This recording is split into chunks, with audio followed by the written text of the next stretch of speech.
Njanyo, Nana Anyo, Mwanyo, Manyemira Muso, Manyemie Oyo, Amunie famille Jésus de Manou. Misiri minimu, minima klofuamu, Amu kwa lita kwa bamuti mine, me ocheni, ane dongo ensu likabie, aliye wa samulo. Amankloke, amukusu mbisa amonu, janu, nana anu, mwanu, manyemira isu, manyemia ukaye, famille, Jésus de Manon. Nyamie no ujofwe, gelwa fwe, Moswan, Gamaliel, Baoumang abeflayi, Côte d'Ivoire, Iblefwe Klong abeflayi Abidjan, Ane, Don Owensu, Oklike, Onyamu, Koko, Nyamie Inwa Ndenyo. Jasife o minwa. Ndekpa o minwa. Nkloke Enyamu Etianu.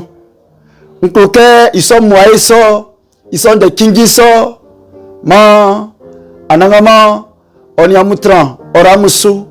Yam kla an fe flebeun dikanga amuoi an fe flebeun an fabia an so amu matrifol mon benoit yati nyamie ino jasi fein amubo amutiase ma esra nyamie dikanga amuo sao dongo ensu ojuma sulo fa miniti nu na esra nyamie sa kusuma wa lotonu na su kondi lotoi gira minde miniti nu donc osu uma ningenga osu yo kanze likanga ole asa kusuma ola ole ben sulo koto na isranya mien ambe isranya mien ngwanya mien kuli kulao nyamie mo sielike kula nyamie mo bo mai isesela ino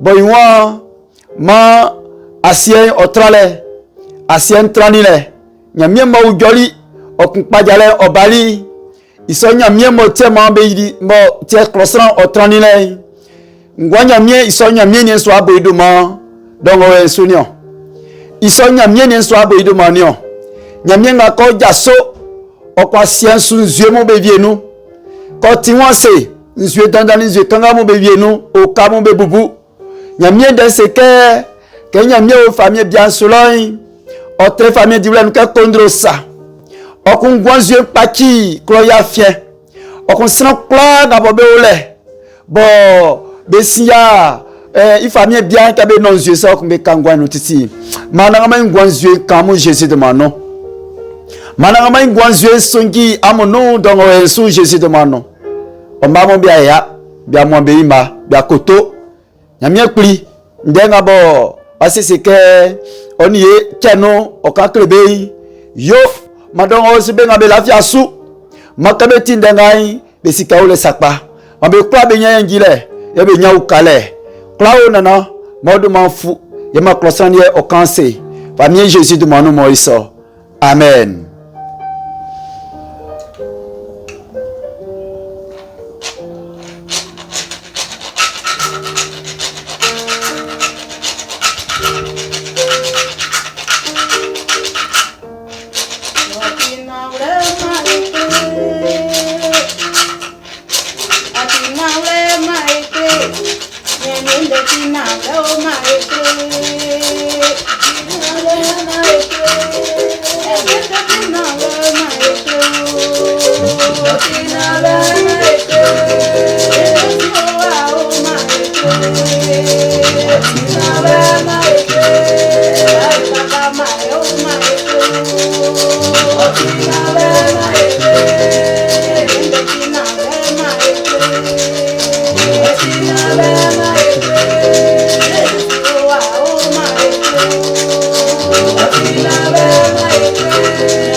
ekle misini minimo otinawle gwenga efitole okle wan ke nyamienti nawle ke inonde efa na ekle manyamie ora amosu nyamie invle es yafa nyamie inonde yakanga nyamie de ilikakon yakanga nyamie de ilikakon mai fa bobole mai ibobole d'être nglan iwa bluni motwe bo ejra iwa ablaon oni nglan nde kingi o ndenga no ya mo frake kla isiesu ma etie ndenga nyami denti nawle ke ma ekle nyami nkunde ma ke e ka sonu swabe nu kena ya kan inwa den ande nyami ma o mani nglele famo be nglele okombe seseli manzi viemu okon iti make ujoy amutie ne ni kan kla o ma soti amusie besu afa mu nyami ifluan ma e akan nyami inwa den bobole ndetre ngla iwa bluni motwe balenvle ankla amusie amusu dikana mu ho maitie nyamie igasi ife ndaiwa no imanga befi meli nufiteli yele sem ni kam oni zafet kam ti kanafwem be nana no ima nsamu be osufwemu yebe wa treli asie umwan suo iwa ablaon iwa noet dili fie ye okpeli fingi tale iba ononi nzana owa bo bekon oyili iun plen oyili iun plen tani soa nulo iwa ablaoni nyon nyami vle iwa ablaoni nyon kana fwe mu be nana kam kọ̀hún isi ìhun pẹ́ pẹ́kún ọkọ̀ kan torí ìní àyàn múngà guasúlọ̀ ìwà àbláwọ̀ ní nsàn yẹ sẹ́mu ní zafet bẹ́ fali no ikondro bẹ́ sieli bẹ́ walẹ̀tì su yẹ bẹ́ kọ́ bẹ́ sìn bẹ́ kọ́fà katali isuọ̀ kebe ko besi kachili lika ufle iti bahuma besi iun ple iwa ablaoni na ke nzan titili no iyi su bo tingeli otili sanga iwa kasien yoli iwa ablaoni nu na owaseke na kana yopa ma oyo ili amu be kanga kru kanga iwa ablaoni nsien noe ka ukali suke na anangama bo sti sem inyamye I ase ma kana fuemu be yo sem fuemu be akwa iwa ablaoni nso nyamie ma zafet isanu ningem beyo ye iwa ma isanu ningem beyo ye ma otran sem I tani swam bebo ma kana yo I akwa iwa ablaoni mutwe ke anangama sunzuen toli no dili afwe ya nsan afwe ablaon ekun iwa ablaon ni nglan no I afwe kwakwa yoli afwe ya nglan afwe ablana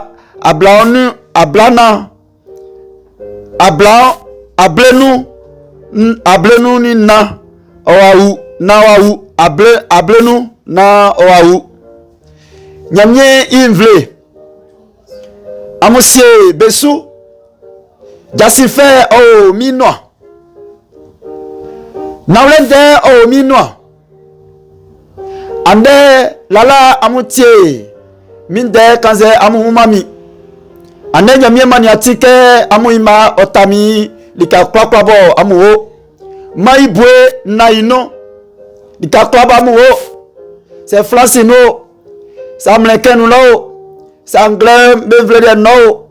Asa kusuma c'est chinois mon bevle no. Il y a un problème bevle no o.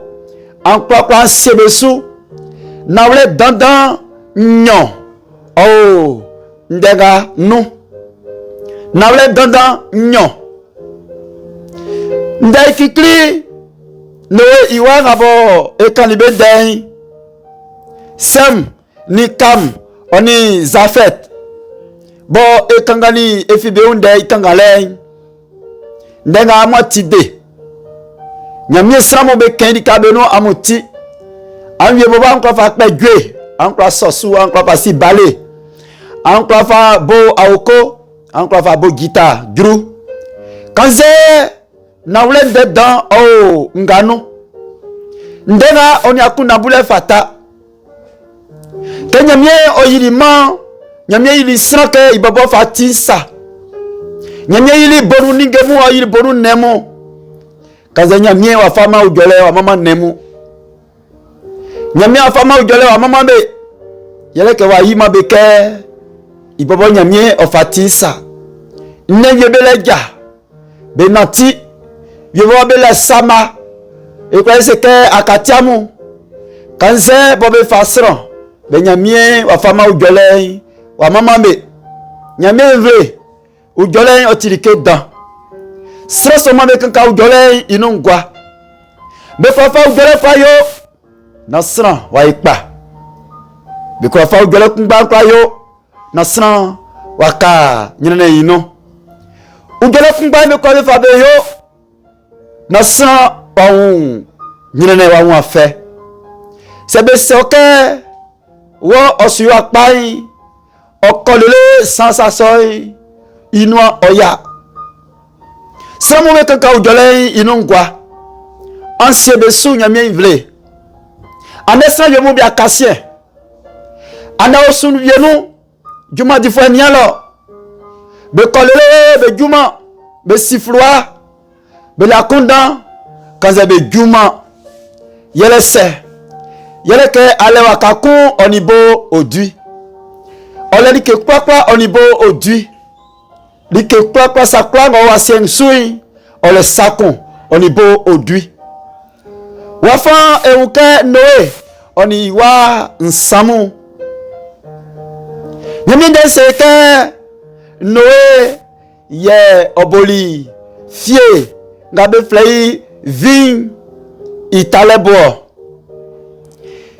Oma ko eliso onyani akundankon. Osike vinga inzwe se ima nti na se nkisan nkwenzwe se noi oizan. Oman Noé yebo linzan ilebo kliklio. Nyamende seke nama amunonzan bebo. Nyamende seke nzan oesran iwanzo. Nyamende seke yo sranga bo masran kunzan na sa onoi masanza bole o transanson isu. Senzan otikpai ni nyamien sema ke Senga masanzan na son noi masanzan bole o train isu. Nyame vle ansebe su. Noé ouli bansan. Bansan soy blenga bon Noé. Ononi vin imai nanzan waboyi. Tenzan kwa bosrai okande obume infu. Tenzan osran sui onwani kanga ibobo koy. Tenzan wa kunsrai biebo wali kanga onkoy otofon lika okolika ofle. Nzan fa e masanvie ole nyunukpa kanze na wa unyanzwen. Na be fifi. Nzan kumba kwa yo na sanvie mo ole bla ole ba na wa lagwasu. Nzan ko conservier obiebieu. Nzan conservier ça fait encore ndenga be kama time nden o fait no la non o Isae. Oma na wle kikli yele ke sagatie no eboli sanzan yele ke ononizan boli nyamien vle dika klok ba mu wo ba mu tieminen nzan otimakpa nzan o isran fian nzan o isran wazo nzan o la sran fefe non ndega bo vla ka fa ukayun ba buya kondan yele ujole nyamien vle nyamien de se ke ini amu mori oko selibeke nia misi oldal so alo na yuti plein misi minimu srambo oni be amfi ku ekungba no be kwa be yate cheche be libe ni yate be kokunde ri klole okunbe libe ni yate be selbe sikania eni an ko woni wo oni un plein na be siwa faya nyame vle yantilikete yae ojuma di juma na wabu akunda ya konsravie like ngo ko masoi o maso yae otilikete kosran ko faya be kosran yan ko moi so faya o klasike nga otiminiama sango ye nya kinkei kosran yan ko moi ya double nyamie bobo ofaya kanza nyamie yale ofeisate iun kanza musumu be yai asia usumu be yai ojumadi jumana wa bakunda nyamie vle ite nyamie de sere nyandra fura no ke awun yai otipekpepe ye bo o noni kanza single fo yai otra ninge kwakwa Yandra froy e kanyon. Yo singli fwe I ya fwe. Oy non ni traninge nkla. Nyame vle ansie beso. No boli iwa isanza. Iwa makana femo be yo sem femo be akwa. Nyame vle. Kana srango elisai neye na wle kikli ni ole neye besi boli sanzan srango elisai ya fra kebe boli sanzan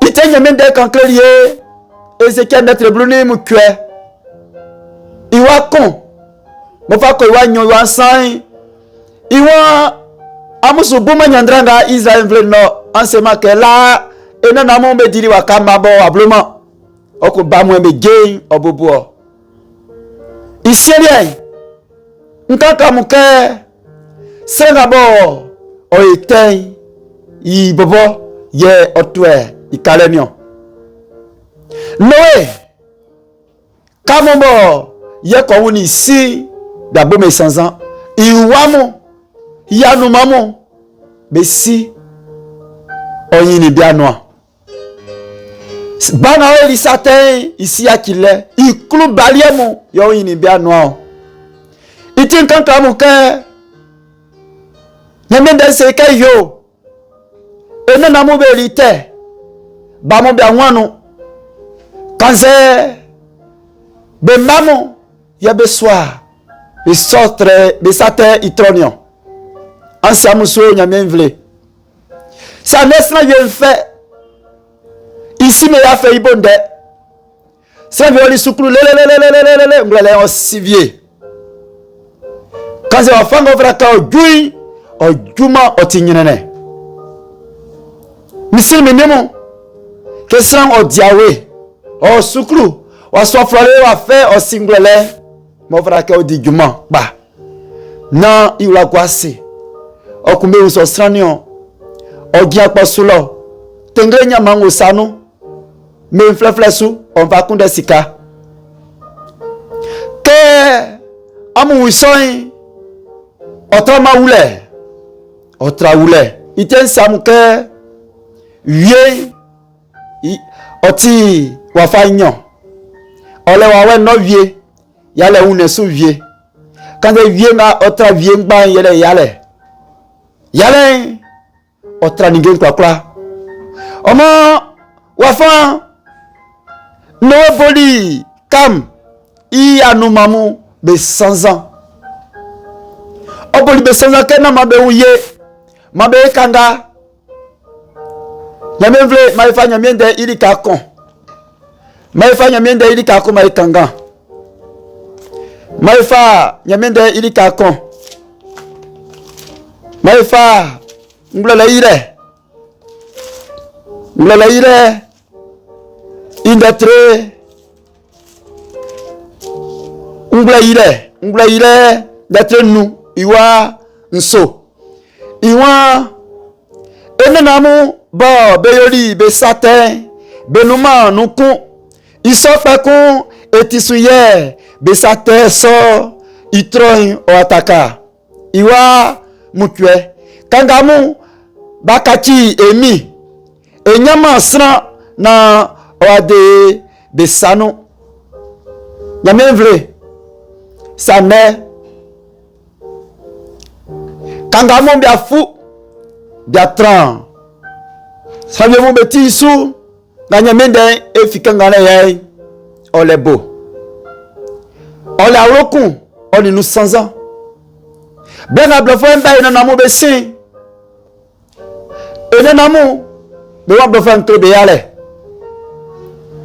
me blofo nko kumbe mo blofo wa ofa bena okola be alekolu be fali be mamu be fiali okumbe boli 100 ans yebe ko jani ogbesu be gwali nzia se be pamfle be mamu ke yo bwen ofia be mamu blofa yinyo anoma sin wali klokon so nyame mvle na ya so akun atomi wanya miesan pata mi mami nia enanamu bega blofa mbali be fle oka kunka gboka amuikun iduma be ko talori agboka yin be talori na bia seke e mamu anuma me kokoko ma gboka fa be fiable fo yin anen fluasile owe sunu nyene kan za be wie fi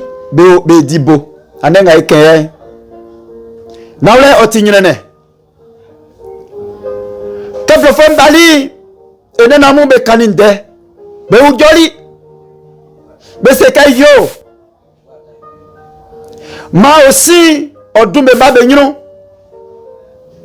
ma aussi kata be ba be nyino na blofo nsibe ya nenga ewe blofo isanu ewo ane egbonfle ni ndalwa ga ya jaso sui e ma ga ja so sui blofo isanu ebewo ye ndenga be kaninio ina na be akilbe wudi ndeso iti mane ba ye be diplôme kaze be nyama juma vie kusuma be nya juma be cha juma no be tube ndeng olebo vie kusuma se be nya juma kale no fra ka be to abe ne ye be to abe o se ye ke be amia be yi na se be nya juma okubi afa via trambeso tu pa ke via trambeso ndeng olebo ne boli ma be 100 ans nsa no le kusu okoyema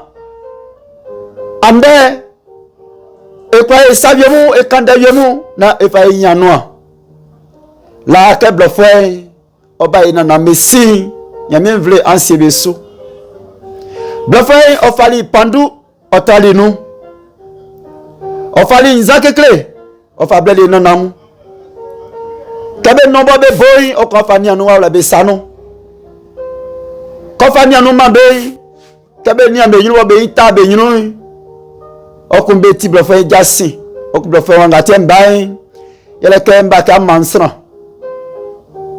amansran betra be ni amamu betra au fuemu, betra au klumbamu, befa ou lel blofo isano. Ma année, c'est un semblé, sans un osu, ben a betra be ko, bon ça sera bien olifié sous, yabe koto le sobe betra di lo, vieux kuso linzasu, vieux oli ayasu, vieux oli nzuenu, wajua lo, akubia koto sous bien très bien o. Ce sera son colère, c'est au canin d'avier. En au sous-sol, c'est au sous-sol noir, vieux me fille. Au sous-sol, et c'est na yanyeti. Ou jolin o tirike dans. Sera que kabe kan ou jolin inongwa. Ite nyame dans ce cas yo kana ya kande kuma ikpe itanflen ou sok pas au sous-sol sauf. Kana ya kande kon. Nyame vraiment nyame ramu sou Jésus de manon. Manyame amuli ya Jésus de manon. Ndenga oti kingi. Kamu buakunda amunga mutimine. C'est ça bien a fait non. A unyene non. Inyuma ti watani oko juma. Nden olebo. Ngwende be kan ya mosu inro. Misikpa. Ngwende be kan ya mosu ri enu no. Minikpa. Ngwesa. Yabe ori amosu inu lo. Hao. Osu yebe kilie. Kilie na be kili. Yale ka be dia ndo. Pepe me dima. Ye. Pepe kusuma. Okun. Be soyekun. Ngori ngbakro. Be ko yebe fleke futu. Pepe mou be baklo. Be kambe. Be ni klosra mou be kangwa. Okumbe koblo. Be yambe nanamu. Be amuyon. Kabe nanamu oli ale kule. Yema be kakiri pepe. Ke na blofon wa klama be. Oku ya kakima kun. Isoti ina be di pepe. Be fa ili amuyi be so. Ye andei. Se osunga no be so pepe. Pepe fusuma esike ole alawle wakaso onwran. Se so awo san gwan inu. Se osuga bo be so iso. Se ba onya diplôme. O se na wanya juma. Se onya juma biatui. So ruwa biatui. Oruwa pepe wakaso onwran. Otrama se likakon nyame mvle. Ambu denga yakundan. Omingo tindenga bison ka osunga mfinui. Ngwe sabe li lo. Ngwe ndebe keni lo. Ngwe ebe tradi lo. Ansebesu. Balon vle vie akpaswa gabo. Befle ablapoku bo oyili Israkai. Saka na ablapoku yili mvle bienu. Balon vle anze mvle gabe fleke akain. Iso sasoy wasibe nyuke. Bekwa nzwe wasibe nyuke. Yaka nzwe ononi moja. Nzwe odilisran. Oma nzwe kakiri ayengwe. Saka kawe be nyno. Oma soti kabe sifluai bekwa be juma. Ujole kana bla wa fe wa mai. Okaninde na wato bai wa fa nzwe ino. Iso salien watran mvle bobe flabe akan le sou yele kan zwe mo be nyino be ko be juma nyame mvle sain olebo noé sengo li sain wa bo me 100 ans kanza ikulu bamu yo bo libe 100 ans kamo bambu ndenga yakonda oniti sou nyame denwa sranga bo esa ye betwe i ovni swa katwa ite nyame den se kayo be ko bela kama nyame be ko ema nyame fifi magasa ko dwai iso maso yo tio ye se ye ma kam ne kloli pa kaze imamu yo boli 100 ans Oma kese ke semblemu sans ango besu mbisa kosanke ot sakpake semblem sans an obesu cheche Noé boli, comme il clou barrière, et 100 ans. Mais Mariam, il y a le problème.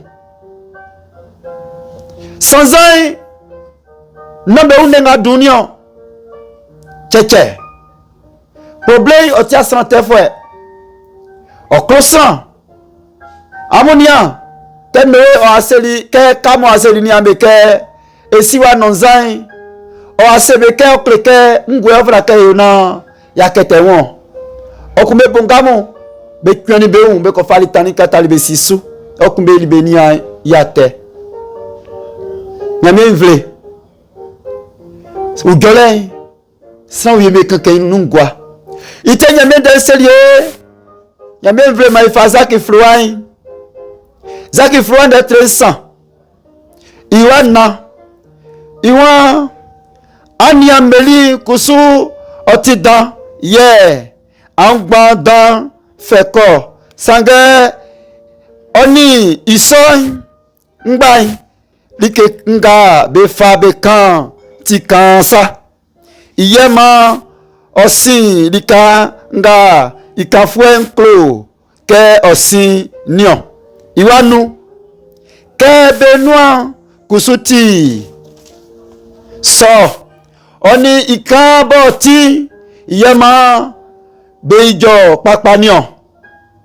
Ani ania sikansa ira bodan pa iwasien Benoît Koussouti ke sisa oma bekroyo satedan oti I une ibwe ye osaki iun sanion oti ke sisa ke beuli ye osaki eun salele faju evie tien sison fin nyelika nulo iwanso se sronwa olo blone wafa klani anumamu ni wo mu oni nzenu ninge mu okla yo balo be baba sange be noa se oti ne on sronfi kla lome yi oti te be kla sieme yi oti ke du lesa. Alléluia. Manyemera musu. Et nous sommes hier. Efa et maman. Emi. Bossier. Boti. Et Signon. Et nous kumba hier. Efa et war. Surabo. Nyamye yili be. Be. Bo. Beti. Ke isai. Be amwenyon. Nyamye vle. Anesan yemo be wamui. Be bosse be 100 ans. Bese ke nasran o ekpa. Bese babieke wo anwi. Bese be wabieke nga emi yebe yobie. Nyame vle ase beso. Nsi bien con. On est mima, nsi bo me de man klema mo. Nga bien afo nga no be flai 80 15 non. Nga bien. Iwa le con ya bien oboli kakao oleli la soisu na iwa wafa kakao saki kun akoyate ici c'est le que ma banga ma be boitu iwa ma be boitu nyame vle ansia musu nyosre ngawali mi kakao ma be boitu kabe c'est que 96 le 20 janvier Noël ikeba ablani na mo ye etra e isui be ko boli aso itu iklu ba kanzo iklu ba be ko boli tu ane balo yenu be kankan ugele nungwa balo vle yemu be fa iso ugele fa kangwa be botio manya floro kan o nsini minimo amukacha mu jole amukacha monie sanga amusu ndenga amusuka ansima ke amudi amu amusuka ngwa asa kende down iwa enuobo efa ibo manyamien nuok mbasoy e fa wo eni amu ba mwe so ye u bana wa wo iwa ya mwe te wo nsuma wa oma isoti mo sanzan otran osu isoti na ipa wo anwi nyame vle asebeso ma nyame ramuso anesesere be fe osuvienu be kobe juro be juma osuvienu be waba osuvienu be diyale osuvienu be nyama bia be jama osuvienu be nyama juma be dima asakusose be juma be di sikakama be sanu osuvienu famille anze komi ofitema osuso yenu sans d'enfitema c'est sans dans fité be bote be gwaun okreke sreso isanu ninge me kwa bera sans d'ailleurs kusuma se ofite be kwa be sivie no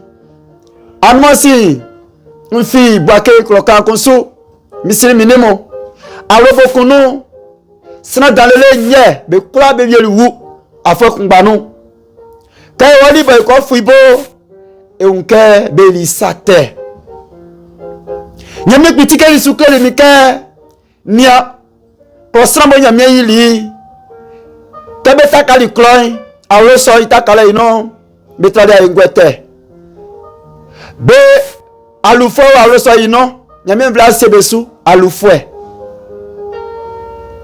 na bia kotra kanga na bia tuyangle na yangle no mojai nenga bobe fleke flete iwe na bia fa inu mojai be fa bia gwanu na bia fa wule bia wulanu na bia fukuma bia wule ase bia wule itakala ino anenga ikeye komi vie fi ale kolu ba vie fi tie di fo vie fi sa so abobo sa bia pe me lo ngoli anuma si yem fi lo mike ban san ye we bena bia koto nyamie bo kenya mieti kelisa so su be suni ye ke sa sonti na wole bena na mu be katalisu be na san fiti nyamie yidi mo kelimi na maka kama fe ifi wole ye we be suni pa na ma nyamie magwa be sungo na mapata nyamie ko ya kibe mfole nkebe anebe na mo be libi awanu ba mo be mfe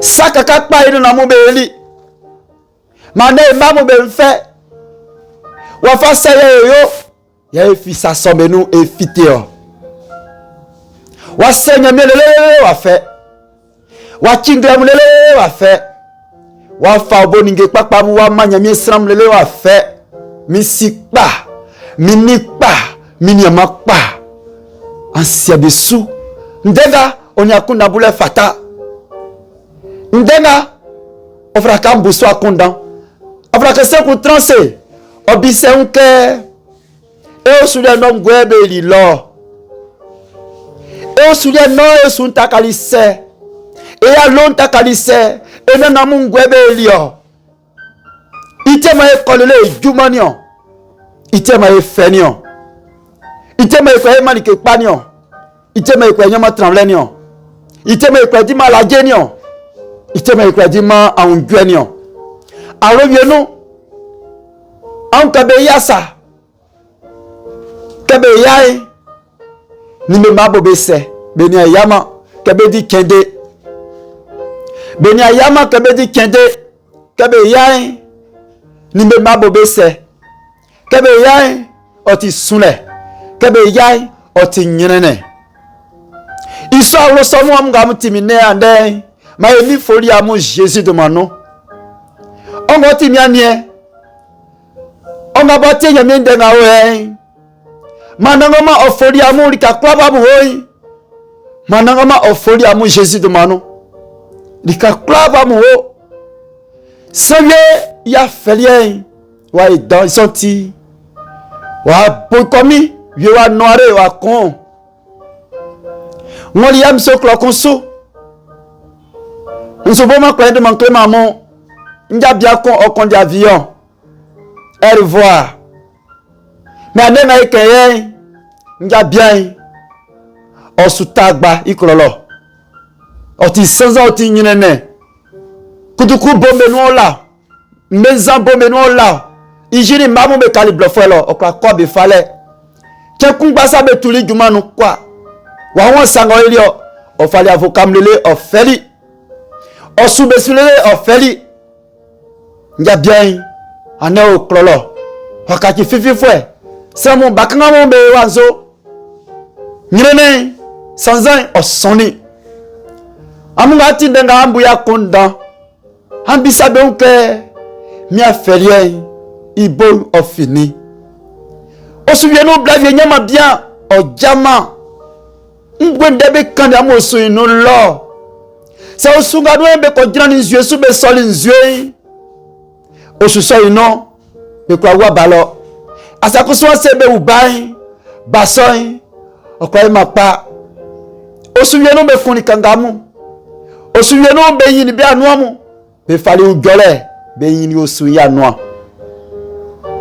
ngoli kro konsu blobo mboma kro nke mamu nyame vle ufofoi ofali ya swakun okole li sonja ino ya swai ina na bla okojani okakosu na wakpa oyiri unplen wakpa flewai iwa na ti jayam sokro obalilele blobo ko julilo ufo ateli ekun woli obali ekun ipe sanle suna ufo ya kile anenga ikeye ka fe wa ka to alosoyin oti nyinene suasa ga be lanu sa gbogbo soyin papolo ye be lanu gbogbo soa atakplain wa bubu ibokun abubi afafuru able kebe nyafa ase on fa bo le ngbesa kebe fa be tani tongro nu be fafuru able be fa brick be seseun ye be lanu kan ni so na masun na mabisa Israel nyame ka osunga ngosa be elio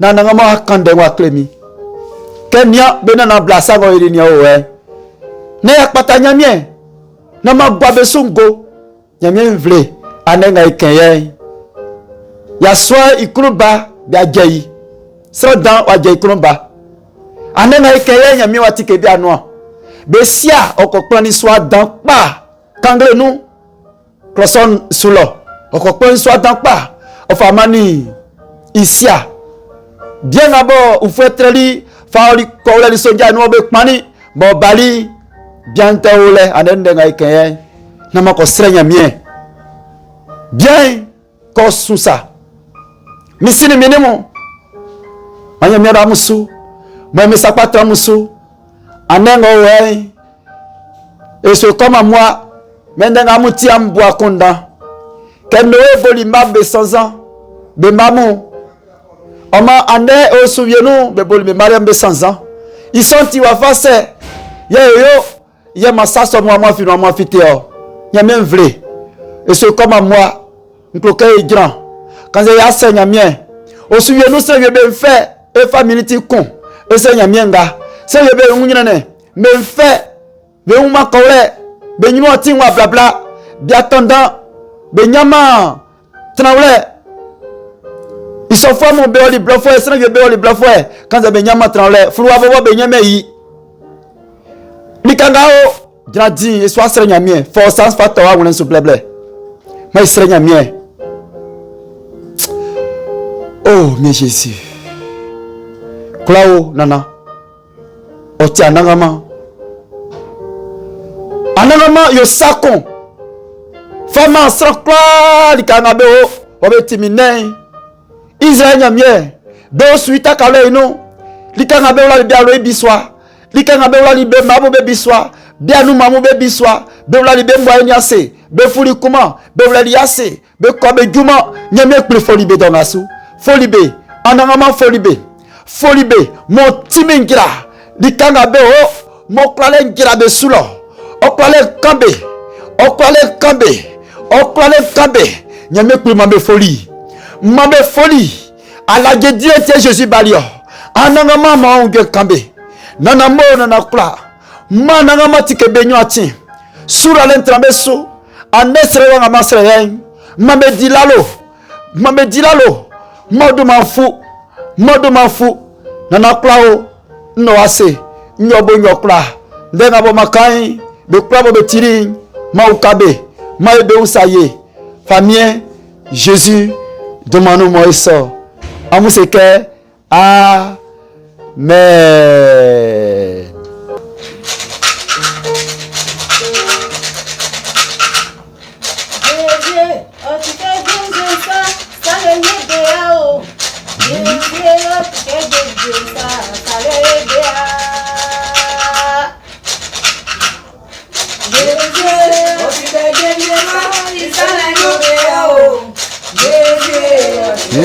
Ça, Israël Yobea. On dit que Jésus, Yobea, on dit que Jésus, Yobea.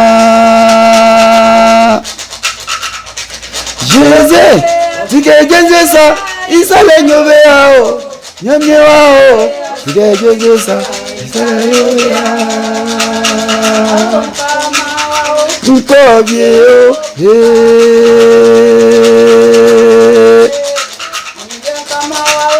Nkobie Nsama Nkobie Nkama Nkobie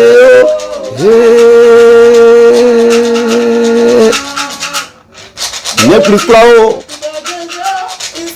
Encore maman, on me au calais. Jésus, on dit que Jésus ça salé, ça vient mon béa. Il y a que Jésus au beau au babebo, de quoi ben c'est papa, parce que ça vient mon bé sama. Il salé nyomaya, quand il salé mon, t'as besoin de faire son yeux. Il salé béa. Il y a bien dans ce cœur, il y a bien que le man il a fallu Jésus faire manier. Jésus va dire ici. Quand le sang est bien simé, il y a 100 maintenant, il sort du LNA sur le toyel, ma gueule au camo, famille Jésus de Manou Maïsor.